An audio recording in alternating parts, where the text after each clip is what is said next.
Good morning, everyone, and happy World Mental Health Day. Today's webinar is hosted by Unmind in honor of this day, and I will be joined by an experienced panel of experts to discuss the importance of mental health in the workplace and how it is a human right that we all deserve.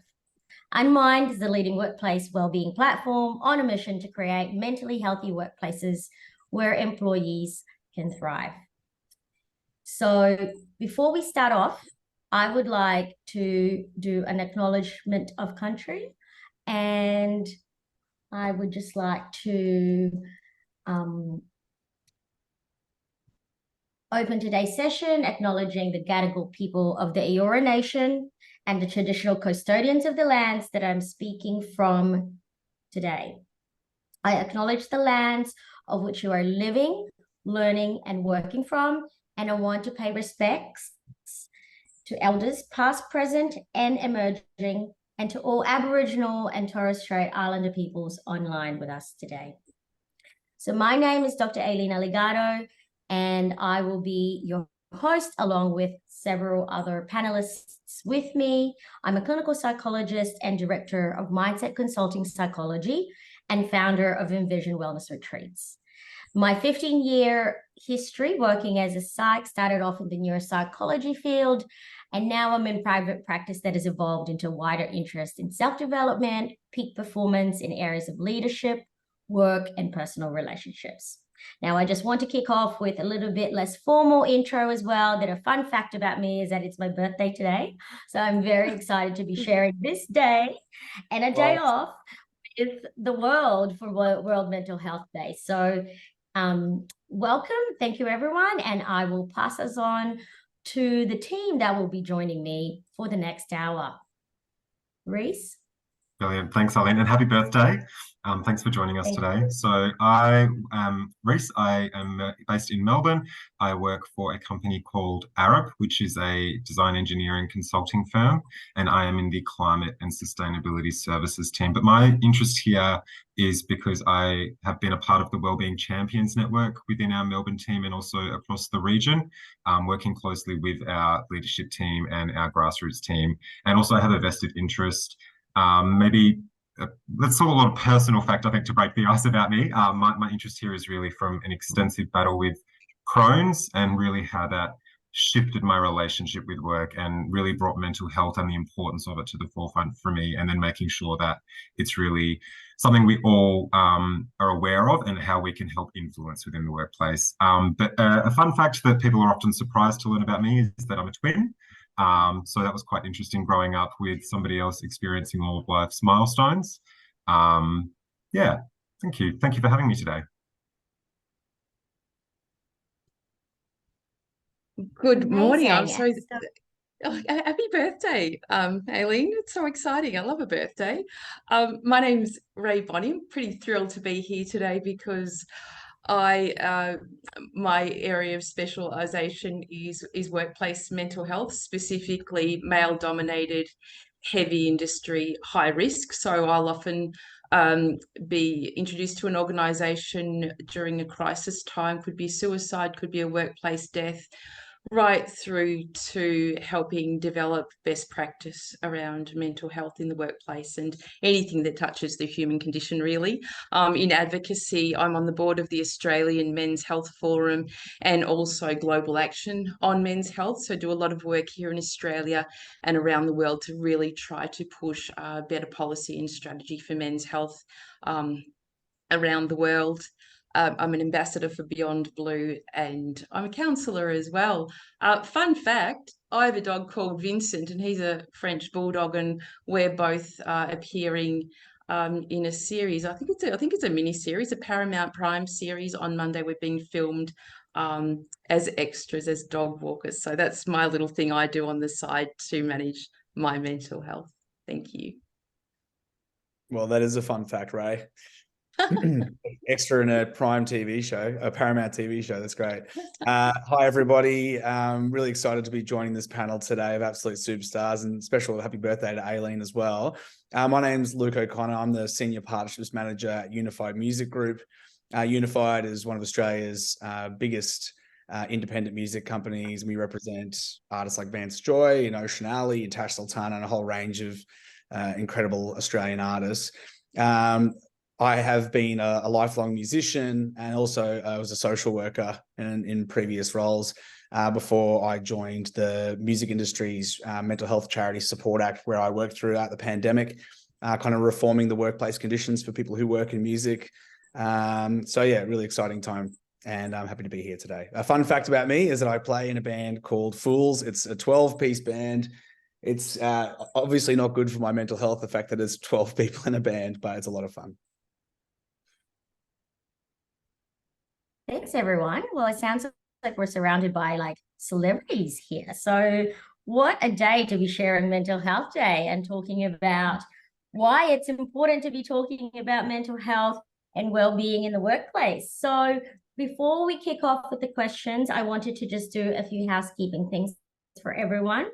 The webinar today is being recorded, so you would have been asked when you went in that you gave us permission for that, and also that we will be allocating 10 to 15 minutes at the end of today's webinar for questions from the audience, and we will take those, and just making sure that you're putting that in the special Q&A chat and not in the chat box, because otherwise it just gets lost. So if there's something that you wanted to ask one of our panelists, then pop it in there, and we have got people that's monitoring that, and I will be monitoring things as they move along to make sure that we address all of your questions. So to start off our conversation today, it's a big topic, but we're going to try and unpack some of it today, beginning with the question, why is it important to be talking about this in the workplace, and how do we imagine, from your experience, a workplace promoting this mental health and well-being in the workplace? Who would like to start? I'm always a really good starter, Aileen, as you know. I am very fortunate to have sort of kicked off my career in workplace mental health about 15 years ago. So a really early adopter. And I sort of, reflect back 15 years ago or even 10 years ago and see where we were at to where we are now. And I think that's really underscores the importance of us continuing to move with the evolution of mental health in workplace. And I was very fortunate to be part of the Beyond Blue initiative with PricewaterhouseCoopers, which was the world first research into the state of mental health in Australian workplaces. And that return on investment analysis was very, very telling about if you don't really care about your people's mental health, your bottom line does. So, that's my bit of an entree into, if you don't think that caring about people is something, your bottom line will certainly reflect your lack of care. So I think, Yeah, I 100% agree with that contention, Ray. I reckon one of the most exciting things about putting mental health at the center of everything we do at Unified is that providing our people the opportunity to really flourish, particularly in the creative sector. People often see the work they're doing as something of a calling, and so one of our mission as an organization is to build an ecosystem for creative talent to thrive, and mental well-being has become such a core part of that, because we know, as you said, what a driver it can be economically for the organization, but also it creates these fantastic conditions for real amazing innovation to happen. And also in creating a culture as an organization where people feel like they can bring their whole selves to work, they can express themselves as a human being, and really, and stick around, and see that as somewhere that they can carry out their career. I would just wholeheartedly agree and echo that. I think all of us coming to work are people. That's what makes our organizations. We don't have it. We can have all of the strategies in the world. We can have all of the investment in the world, but our people will bring that to life, and we need to really support that. Especially, construction industry, Ray, I was fly out for many years. And even in the industry I'm in now, there is such an importance on physical safety, and that needs to extend through to our mental health. Because if we are in a place where we can flourish, or if we're not in areas where we're doing so well, we need to be able to help manage that and support that and bring each other up.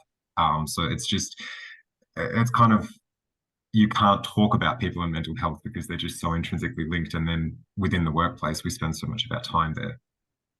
And I think that's a really good point to sort of move on, Rhys, is how people are feeling in workplace. And we tend to focus on what's happening once a person enters into a role or, an occupation, but it really starts with onboarding and that feeling a person has in that initial engagement. I think that I'd love to be able to talk about that a little bit more today, about the importance of what it feels like in a process in an organisation as opposed to what you're supposed to be doing. And there are just so many small things that we can do in terms of, making a person feel cared for, because the feeling of being cared for far outweighs being you're told. So before all of the values and policies and strategies, just getting to the brass tacks of just be kind. Full stop. On following from that, Ray, before we get like into the nitty-gritty of things, I was actually wanting as well beforehand, I forgot, so that's my mistake, my apologies, to get a poll running to get our audience involved in this conversation. So a poll has just come up with a question: how do you feel? Do you know what you can do to act and influence in this space? And just kind of put a multi-choice question there and answer. And then we will check in regards to hopefully what people have learned, or hopefully what how people are feeling at the beginning of the webinar and then after the webinar, because we hope to be answering a lot of questions. And here's the results. Not enough to get part by 83% of people. Of you, I don't think that they have enough information to influence something in this space. So I hope that that changes by the end of today. Thank you all. Okay, so there is a science, as we know, that it's not just lip service. And now more and more have been coming to the forefront to support the benefits of what a mentally healthy workplace is, overall performance with the person, engagement, and so on. Now, so I want to question, because from what you were speaking about before, your personal journey in this space, especially in Australia, pioneering some of these initiatives, would you be able to tell us more about that? Yeah, thank you for asking. I think, research does play a really good role in creating data for us to use to create programs and things like that. I'm an ambassador for Beyond Blue, and, not many people know that, all of the money that, Beyond Blue has generally goes into creating resources that get into the hands of people that need it. So, getting across every possible demographic. In fact, Luke, you might be interested that I also had a couple of years with an organisation called Entertainment Assist, and we created the world first research there as well of the state of mental health in in the Australian entertainment industry, which is similar to the research that was done at Beyond Blue. In Australian workplaces generally focused on the social determinants in the entertainment industry, because it's such a diverse space. And, you probably can speak to this as well in a bit more detail, but not nearly enough attention nor focus has been on what that looks like. So I think the research for me, when I look at an approach based on data, we're not looking closely enough at the social determinants. And by that, I mean, carving that into cultural and linguistically diverse people, people with a disability, neurodivergent people, socioeconomically displaced people. We're looking still a little bit too generally around what the research says and responding with a real fix-it mentality to mental health. Whereas I think that if we're really focusing on diversity, inclusion and equity, we have to be looking a lot more further to what it feels like being a human being, as opposed to what program we can apply generally that's going to evidently fix a problem. I think I went around about 10 circles there, but I left enough crumbs for everyone to pick up. I have just to say, like, the research is incredibly important, and yes, I know the entertainment assist research really well, Ray.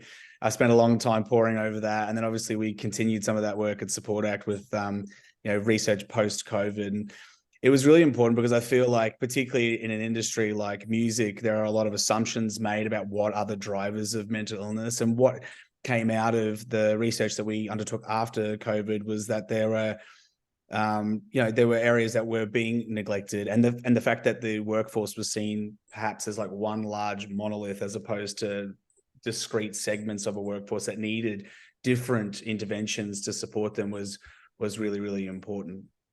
So yeah, the research is valid. The other thing I want to add is that I feel like something, and this for the participants that are viewing this today, like, the communication element of it is also key. Sometimes talking about mental health can have this artifice of intellectualism around it. And I feel like it's come such a long way, but it's really important for people on the call today to remember how important it is to be communicating protections to your workforce, I should say, in a way that's really understood and really bite-sized. It doesn't have to be complex. It should be simple. So taking that research and then interpreting it for your audience, for me, I feel like that's my strongest suit in this area, and I feel like it's hugely important.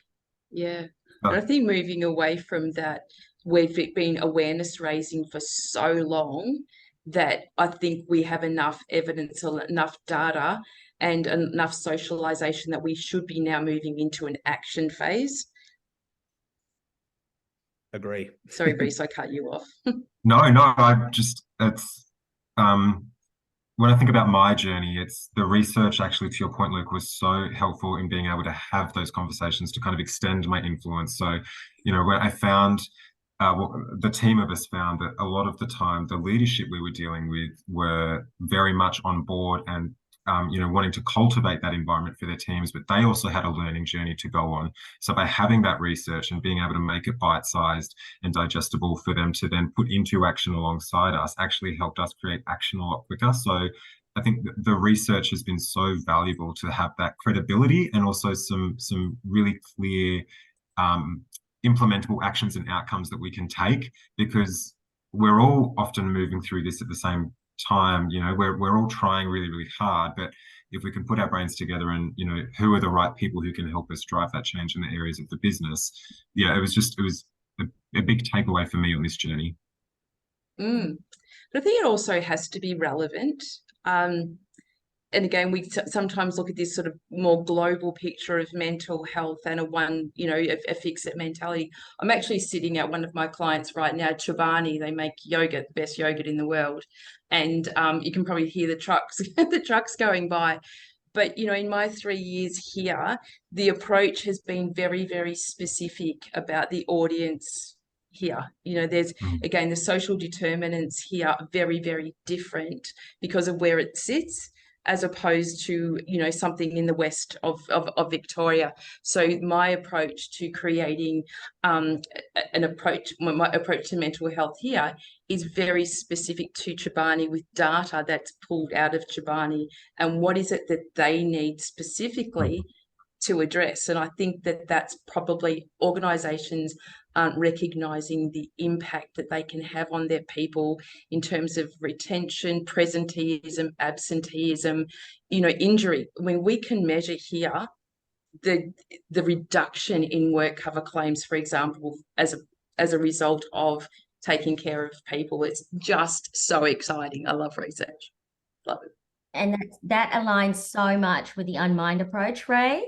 I was just saying that, that kind of being able to be data-driven, that leaders, decision makers, and even employees themselves have resources that they can access that is evidence-based, that there is an in-house science team with Unmind, and that they provide what you know, that there is a lot of science and rigor in the resources that we're getting, rather than there's a lot of noise and Dr. Google and whatnot is out there. It's the wild, wild west. So I think that that's actually one of its positive things that it's bringing to the table, that there's a unique mix of the specialities that they have, from clinical to organizational, and uses psychological tools, theory, research to underpin well-being in an accessible way. So as a psychologist, I couldn't recommend that highly enough. So I think the Unmind team will put in a link as well, like a landing page to share with everybody the science behind Unmind, if people want to hear more about that, because they definitely, that's more than a whole hour of webinar to talk about that, isn't it, guys? Yeah, I think it'd be great to put a link into the Price Waterhouse Beyond Blue research, and also the entertainment assist research as well, because even though they're specific to a setting, I think there's a lot of information there for people to really just take and use as evidence. And moving along with our discussion, you mentioned before, Ray, about diversity and inclusion. You know, that mental health can be quite subjective, and that people will have different baselines, different window of tolerance, as in what's stressful for one person isn't the same for the other. And so I just wanted to throw that question to the panelists, what your thoughts are about, you know, where mental health has come when it comes to diversity and inclusion. And obviously that includes some of your experience as well with disability, if you want to talk a little bit about that too, Ray. Thank you. I'm conscious that I'm doing a lot of talking, so I'll let somebody else go before me. I'm happy to jump in. I think, yeah, there's obviously, you know, Ray, you touched on this before, the diversity and inclusion, and it speaks to what we were saying as well around bringing our whole selves to work. So the neurodiverse elements, all of those things that make us who we are, I actually think bring a great deal of strength within the workplace, because we have different perspectives, we have different journeys, we can see through different lenses. But in order for that magic to come to life, we have to create those workplaces where people feel safe, where it is, you know, an enabling environment for the needs of all of us. Some of that comes from a systems policy, some of that comes from an actual environmental. I think to your point, Aileen, with subjective and then that kind of complexity, it also comes with how it is within the workplace. Sorry, I'm rambling now because my brain's really firing with this question. But the value that we all have by being different people is just something that is so big. So we really need to celebrate that, and how we do that within the workplace is just so critical. True. I just think that there's such enmeshed challenges within workplaces to get right. The fact that working in the diversity, equity, and inclusion space, and the safety you're actually trying to engender within a workplace by creating more diverse workforces where people feel included. To go back to that, you know, we can play bingo with it today, you know, that bringing your whole self to work phrase. Like, I think it's super important that people should feel safe to be themselves, and that having a diversity of views is going to lead to better outcomes for teams. But it also creates that safety amongst peers who feel, you know, educated and supported to create diverse teams, and then how that links back to kind of psychosocial safety within the workplace. It's a very important mix, and I think it's still probably the next step. Like, to Ray's point before, like, yes, I think we are past the awareness point, or a lot of us are past the actually, as a society in Australia, we are probably past the awareness point somewhat.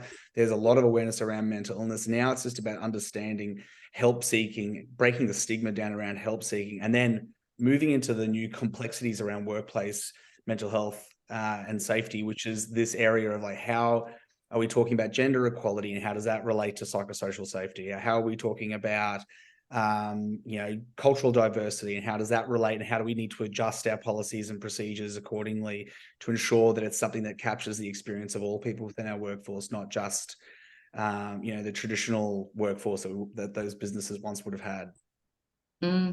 I think, you know, you use the term psychosocial safety, which has become sort of, you know, the term that's becoming used and used because people really don't understand what they need to do to create that safe space, because legislation is still a little bit unclear. Everybody just knows that they're vulnerable, or organisations are vulnerable, because if they don't get it right, something might happen. And you know, I sort of go back to I'm always going back to the basics about what does it feel like being somebody. And you mentioned stigma as well. And I think stigma still burns so brightly in every setting that we still haven't really conquered that, because judgment is still there, an assumption. And, you know, one of my favorite analogies is the iceberg analogy. You know, what you see at the tip of an iceberg, you don't know if an idea what's going on for somebody, but we love to assume that we do. And you know, I just wanted to sort of share some of my own personal experience in that. You know, I'm pretty bright. My natural disposition is happy, so that's how I present, and I do a lot of public speaking. Hardly anyone will ever ask me what it feels like being me, even though I stand on a stage and I talk about my own mental health challenges. You know, I live with anxiety, depression, suicidal thoughts. They're part of me every single day. However, because of what I sound like and because of what I look like, evidently I'm really immune. So I think, you know, if I take my experience and then I look at other versions of that everywhere, we have so much assumptions still that we think that people are okay. And even when they're talking about not wanting to be here, or they're talking about not enjoying their jobs, in fact, before the call today, Rhys mentioned that he had man flu, and I had to quash that and say, hey, come on, this is something real, that we don't need to bypass. And said, you know, how are you actually feeling? And I thought, generally, if somebody says they've got man flu, we'll go, oh yeah, you'll be right, mate, and off we go. We actually have to stop our unconscious bias and really listen, not just with our ears, our eyes, but listen with every part of us, to just stop in your tracks and say, are you all right? Somebody said to me once, you're fine because you wear red lipstick. It's not red today, but it still looks happy. That's really resonated with me, Ray, because you know the kind of iceberg effect. Like I said before, I've had a very long battle with Crohn's, and for a long time you could really tell that I was unwell. I was very thin. You know, I had a lot of time off work, but as I was on the right medication that was making me feel better, I was 26 years old. I was navigating work. I had colostomy bags. There was so many things that were happening that a typical 26-year-old wouldn't have to deal with. And also because of a sunny disposition, people weren't necessarily aware that that was happening. So I found, and it was very hard to do, but by communicating first with a safe circle, but then more broadly to say, this is actually what's going on, this is how I'm feeling. And mainly for my people leaders who were, you know, leading me, it helped open up so much more. More people kind of really opened up about their things and created this safe space amongst ourselves, which started to ripple out. And I just think that, you know, coming back to what we can all do within organizations, is there's actual power within ourselves and what we can do within our immediate circles to drive that change we're all wanting to see. And the small actions do matter. Yeah, I think just a bit of a call to everybody is kind of thinking, what can we do? You know, maybe it's not as big as some other things, but there's little things we can each do. Well said. And I was going to add, Rhys, like in your experience, the intersection of mental health from a public setting, from an individual setting, at home with your friends, with your close friends who know you really well, and then transitioning that into the corporate environment. I feel like that's also the challenge. And, you know, in workspaces that you're in, I'm sure that's an ongoing battle to get the balance right. But equally, it was quite liberating too. It made me feel like I could just, you know, be my whole self at work. It actually took a great load off of me, that made my work days so much easier. And yeah, just the kind of conversations that it opened up were really, I was very fortunate because it was very supportive in my experience. But it's not always the case though, is it? No, which comes back to that stigma and you know, awareness raising and kind of knowledge. Yeah. Yeah. And just on that topic of stigma, do we do you guys still see a bit of that? Like it probably isn't going to be as uh overt as it used to be because of all of like the mental health awareness that actually is being pumped through, especially after COVID. And so I think there is a general understanding of what mental health is, but actually whether that is something that people truly understand and to what extent.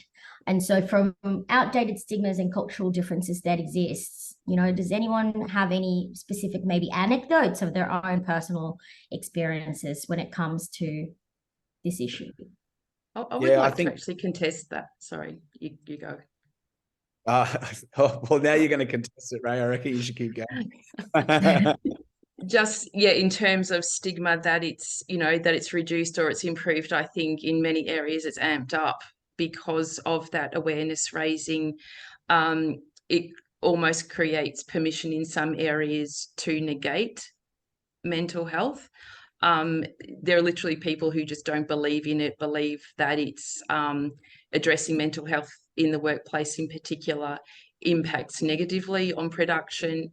It also opens up avenues for people to get it, which meaning mental health is a disease or something. I think the language and literature is so confusing and so conflatist, especially around, there is no division between mental illness and a mental health challenge, for example, that, if you do disclose your mental health problem in the workplace, you will get judged.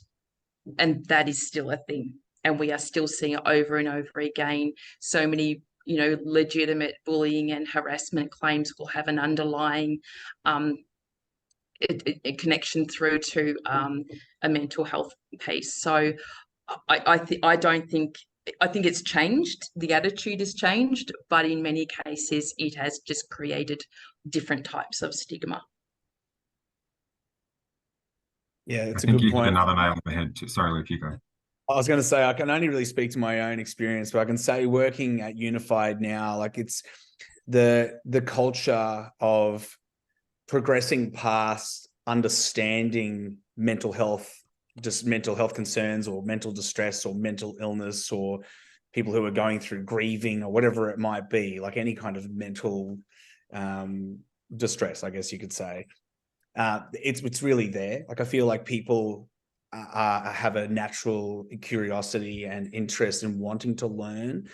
The big problem for most workplaces, I think, is when it becomes like an operational issue where you actually need to, someone says, I need to seek support, or even let's just say in a band setting, when I worked at Support Act, I worked with the Teskey brothers, and the bass player in that band, Brendan Love, was really struggling, and he wouldn't mind me telling his story because we made a documentary out of it, which was that he had been keeping these feelings of anxiety inside whilst, living out his boyhood dream of traveling the world and being in a famous band.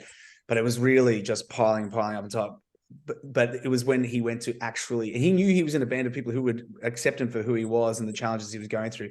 It was that moment of actually saying, I have a problem and I need to seek support, that it becomes challenging. And luckily for him, he had a really accepting and knowledgeable manager who was able to work through it with the band to find a solution that was going to help Brendan get the support he needed, but also keep the band on the road.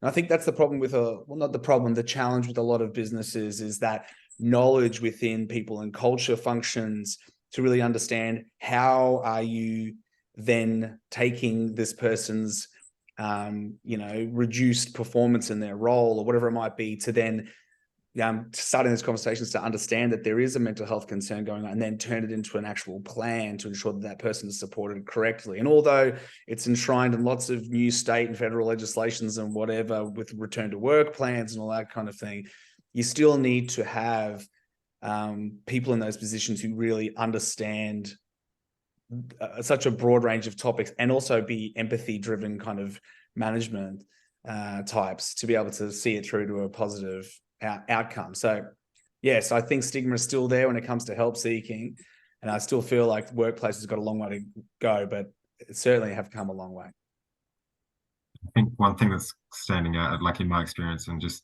there's a knowledge piece still around mental health is not mental illness. and it's still so strongly associated only as mental illness. And that is a diagnosable condition, but all of us have mental health, and that can be a thriving mental state moving all the way through to that mental illness state, and how we can understand that within ourselves and in others to make sure that we can, as much as possible, stay within that healthy, thriving state. And Thanks I for think saying most that. people, thank you for saying, yeah, thanks for sharing. I think the idea that because people know what burnout looks like or feels like, or the word work-life balance is being thrown around as if it's a little buzzword.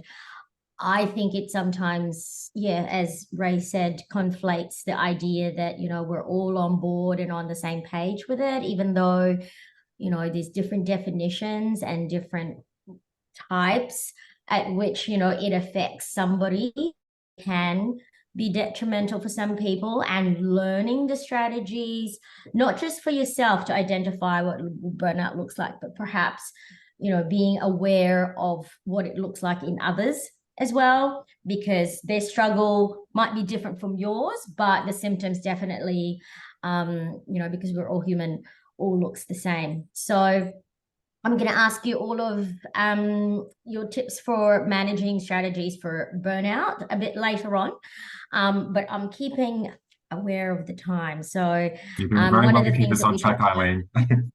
I'm keeping us on track because I want to cover all of the things that we planned on talking about. Is there anything else that we wanted to talk add in regards to psychological safety and psychosocial risks when it comes to the workplace? I think in the interest of Rhys, time, we Lee? might have to keep moving. Okay. That's part 2 webinar. Hopefully Unmind will invite us back. I guess it's like in terms of resources and where people could go. Workplaces generally would have them available. One would hope that employees and especially leaders, managers will actually have like a place that they can go and do this and ask for help if they need to. Just from a real life example, Luke, Rhys, Ray, any comments on resources and how can leaders consider well-being in business decisions? You know, are there like strategies for doing this, or are there specific things that they need to, like businesses need to do to develop and implement effective policies? I think a common You go, Ray, please. So I think a common resource that has, you know, been more present over the last 10 years is EAP, which is employee assistance programs. So organisations will feel that they've ticked a box once they engage with an EAP, and it is one resource that, you know, may be useful to some people and not useful for others. So I think whilst it does play a role, it is still very much a tick box where organisations need now to be looking at a range of options in terms of resources.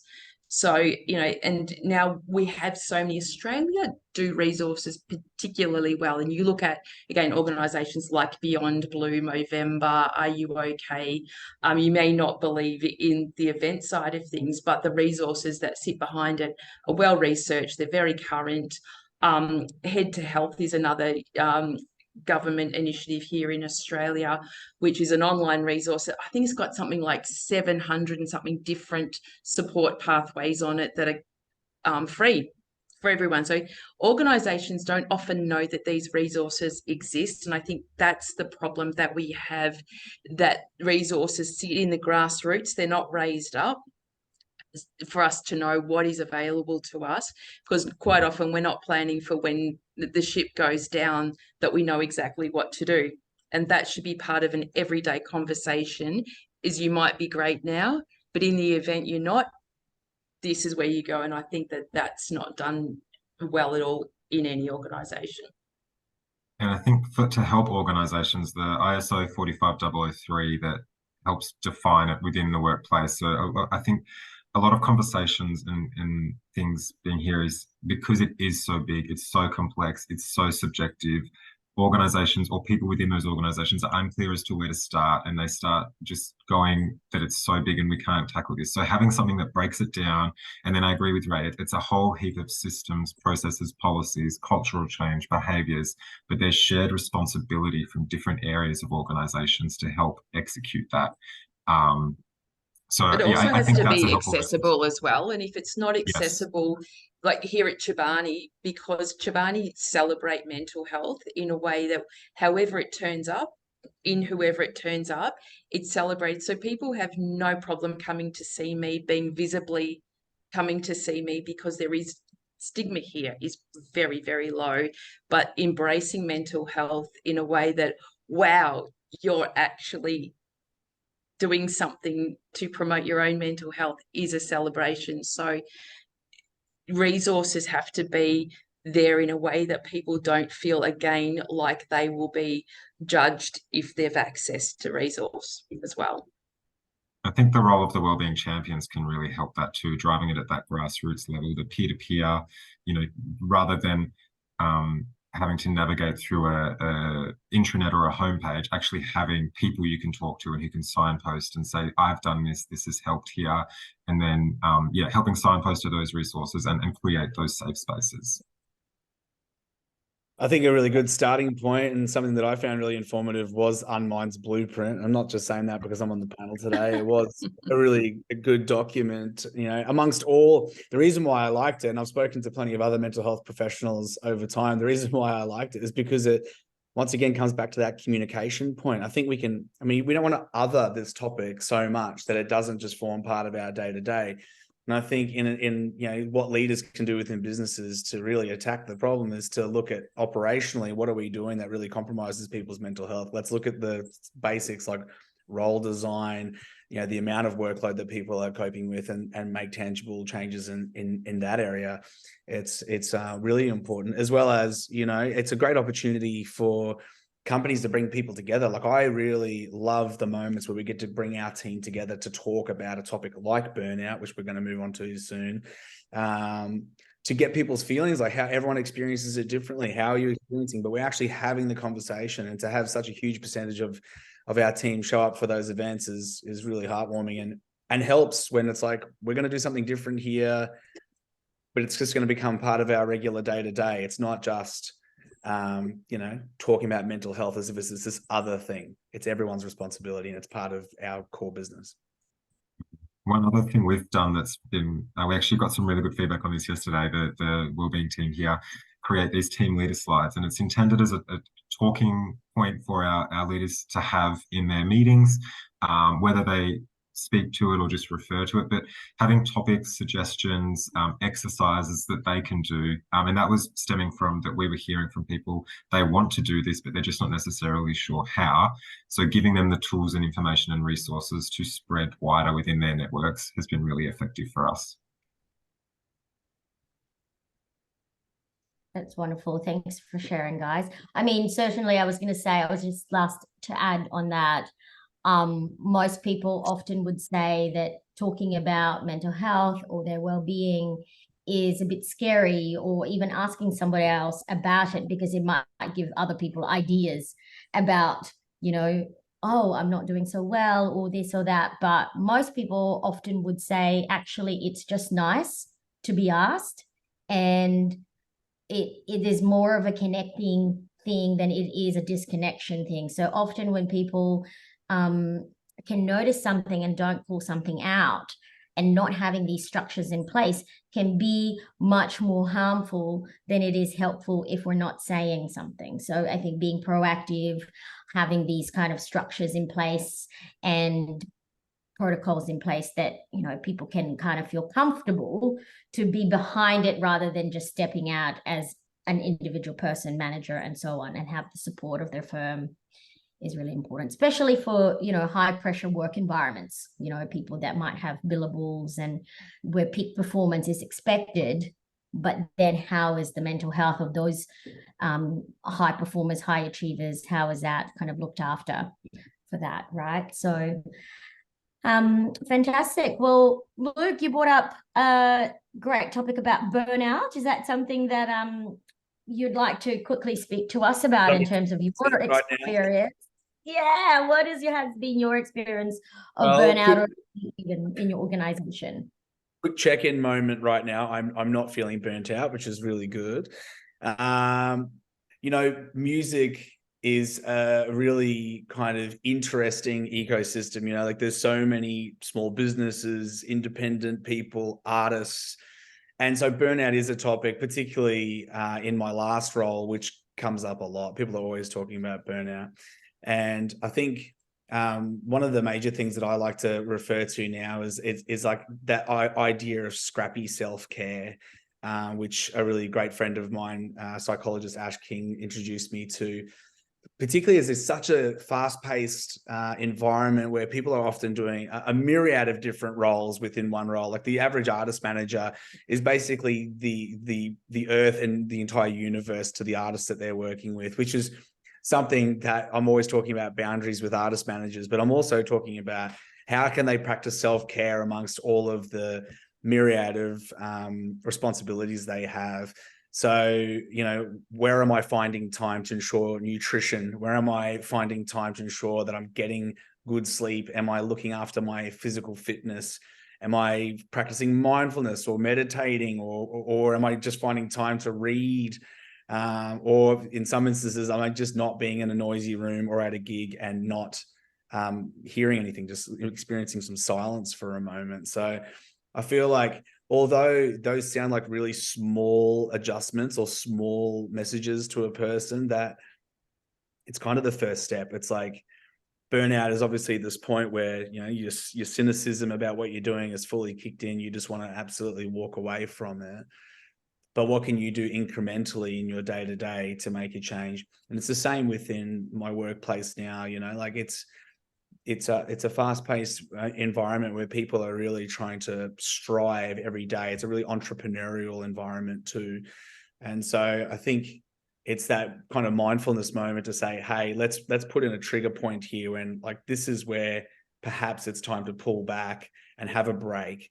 And I feel like at Unify, we've certainly created that culture where people feel empowered to go for it, but then also to be able to zoom out and go, I need to have my time and space now to look after my well-being and avoid burnout. I think I like that description, and it sort of makes me think about, you know, burnout is very subjective to the individual. And I think that's much of the approach in workplace at the moment is it's about the individual, what they need to do to avoid burnout. However, I always love to get a bit more upstream and think about, well, what environment can we create that minimizes the risk of burnout happening objectively? And, you know, I look at things like, you know, I mentioned onboarding before. So human beings, you know, we thrive more with a bit more certainty. So role clarity, what's a person coming into? Do they understand the purpose of their role? Do they understand what they're supposed to achieve every single day? And are they being managed in a way that has that clarity? It has proper feedback that is consistent, that has process attached to it. They're the things that keep us safe, is knowing who we are, what we stand for, and what we're heading towards. And boundaries as well. Sometimes there are so many blurred boundaries in workplaces that make people unsafe, that leads to things that do look like burnout, because we're using so much energy with imposter syndrome or trying to achieve something they're not quite sure about. So I say anyone, you know, who's running an organization, is systems and procedures, and whilst they feel like rules, actually provide boundaries that keep people safe. I mean, anyone that just watched the AFL Grand Final will know the boundary line was really important in having that game finish like it did, you know. And I love how, sorry, I was going to say we're going to be like focusing on the implementation now, which Ray has kindly started off for us, and obviously Luke has also talked about a little bit about how that has happened in your workplace at Unified. So just kind of almost like a quick top tip, practical tips for implementation for individuals, managers, organization, in terms of how to create mentally healthy workplaces, or how to be better at looking after ourselves? Is there, I just thought we'll just kind of do a quick circle, and then we will do another poll to check on what everybody else is thinking. My top tip is having a whole of organization philosophy around this stuff. Our philosophy at Unified is pretty catchphrasy, but I do like it. It's called doing the work. And the idea of that is that we're on this journey together. You know, like, you're not going to go from point A to point B and have everything sorted out by the time you get to point B and hope that every single one of your team members is going to be mentally well and working at their absolute optimum productivity level. It's about like putting in measures in place, testing, you know, evaluating, changing, working with your people. And it's this whole concept of doing the work, which I feel like has really resonated with our staff group, and, you know, and is bearing good results. Okay. Rhys, Thanks, top tip? Add on to that, it's a whole organization. There's so many people who contribute, but it's ongoing work as well. I think so many things that have seen is often, you know, there's a lot of passion and it fires up and we start moving through, and then we get to a certain point and then suddenly other priorities take over, or people get moved in different directions, or people go on to other projects. So it's maintaining that work. And it's, you know, like we've talked about a lot today, it's subjective. So it's going to change. It's going to be fluid. What it means at one point in time is different to another. So that's probably my ongoing work. Thanks, Rhys. And Ray? Well, if boundaries and purpose and clarity are things, I think that organizations, it's your responsibility to create an environment that supports good mental health, safety, and well-being. However, it's the participant or the employee's responsibility to manage themselves within that environment. So I think we've got to move away from organisational responsibility to fix, to make sure everyone's okay, to you create the environment of safety, security, and clarity, and whoever moves into that environment, it's their responsibility to behave within. So it's like, you know, inviting someone to your house. You know, we know not to go around kicking furniture or dogs and things like that. We know what the boundaries are. So make your organisation, make it clear about what people should expect when they come into it and how to behave, and then that's their responsibility. Well said. Thank you, Ray. I love that. And my top tip, really following from that, is very, very much learning to operate in reciprocity, which is like boundaries are modeled by people from the top.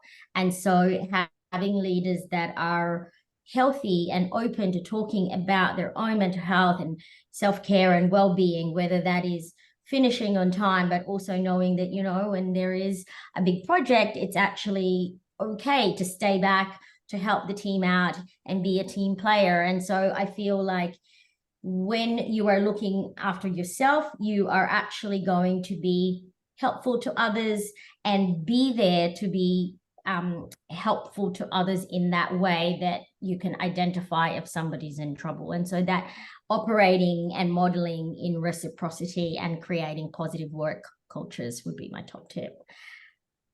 So with that, I would like to end with a quick poll, just from following from the first poll. If people could answer this, that we've heard insights, ideas. We hope that we've given you some tools that you can take away after today. It hasn't been all in vain. And Most then people stayed with us, Aileen, which is a good thing. amazing. And then also we can now, here we go, 43%, they can feel like they can take action. So that's fantastic. Thank you, guys. And that was actually like really helpful, given that a lot of you didn't really know initially how to address the issue. But let's get to our Q&A box quickly, if you guys don't mind maybe answering a question each. Is that quick fire question for everyone? Luke, Rhys, Ray, we okay with that? Yep, very happy with that. Okay, well, there's a specific one here for Luke, so I'll throw that to you specifically. You referenced help seeking. If you consider an environment of stigma, what resources are available to someone who doesn't feel in good mental health, like anger management issues, for example, but speaking to GP where they ask if you're suicidal or you have trouble getting up in the morning, and they say the answer is no? Well, firstly, it sounds to me like you need a new GP, because I don't think that if you're if you're asking the right questions, there is support out there, and not all support is going to come through your work. It's the same way that Ray's point before was so eloquent about, you got to create the conditions, but you've also got to do the work to seek out the support. It's the same in society. Like there is an endless plethora of mental health support organizations out there now, from Beyond Blue to 13 Yarn to Headspace for young people. There's something for everybody out there. And I would just encourage you that sounds like a bad experience with a GP. But I think if you were to go back and talk about, you say anger management, but maybe it's something behind the anger management. What is driving the anger management? Is it depression? Is it an anxiety? Is there something else going on for you in your life? The right GP will be able to direct you in the right direction, or call one of those helplines for more support. Amazing. Thanks, Yep, Luke. that was well said, Luke. And I hate to say this because it sounds so negative, but caring for yourself overrides help seeking, because I don't think people really do care as much as they should. And that extends to our medical profession as well. So taking that responsibility on yourself to be aware of the resources before you get to a place where you can't manage, I think is really, it's an important, responsible step to take.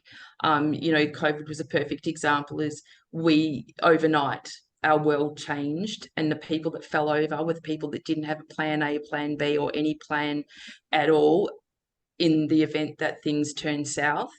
So, I think it's an individual responsibility to make sure you know what to do when shit happens. And I think that just addressed the question that we have here. Is burnout considered a personal mental health issue or an organizational problem? I think we've had quite a lot of commentary on that today. So what about, I've got one to throw to Rhys, if that's okay. Tips for better mental health in an isolated working place. My team are all based in different offices across the region, so hybrid is no longer a thing. It's something we're working with. So we all work from home every day. What would you say to that, Rhys? I think it's finding what people want. So I think that there's a listening element to what people are interested in doing and what they're maybe feeling they're lacking. I think the power of listening over assuming is really strong. Also, there's quite a few things you can do independently that you also can do as a community. One thing we do every year is September, because it's really accessible. A lot of people can do it maybe with their family, their friends, their pets, but we're all coming together under one leaderboard in community. So feeling that connection, or, I know everybody's fatigued by virtual events, but sometimes they can be really fun, or just, the power in a casual conversation sometimes, calling people just to say, I'm just saying hi, I'm just checking in, can really go a long way. I know that I really value that, and I know that people I've called to do that really value. So often people actually wait to say, oh, what do you want to talk about? I'm just, you're a person, I'm a person, I'm just calling to say hi. So some of those little things I think can really help in those remote situations. Rhys, you mentioned before peer support programs, which I don't know if you can talk to that, because they work particularly well in remote frameworks. I think, the best way I could probably in the chat for us is that wellbeing champions framework, and having people helping drive that, an accessible point of contact, and people who are really pulling that message out is probably, I think that's articulated much better in there, just in the interest of time. But yeah, thanks for the reminder, Ray. Wellbeing champions. So here it is.